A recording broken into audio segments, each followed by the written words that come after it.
Hayde, thanks for being with us. First off, how widespread is this strike action? Well, it's not just Johannesburg that's been affected. Every major city in this country is being struck by this strike action. It was another day of anger, chaos, and striking municipal workers going on the rampage, looting and trashing the streets.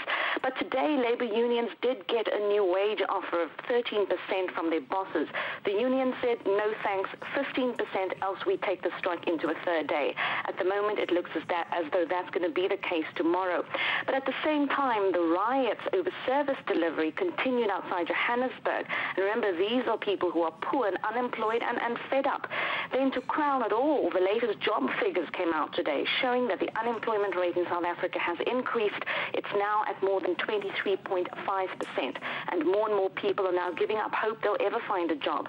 Last month, President Jacob Zuma promised his government would create 500,000 jobs by the end of the year. No evidence of that yet. What we are seeing is a growing standoff between the unions and government. And the strike, of course, comes, Hayde, in the wake of riots in townships last week. This is a big test for Jacob Zuma, who came to power promising to fight poverty in South Africa. How is his government handling this situation?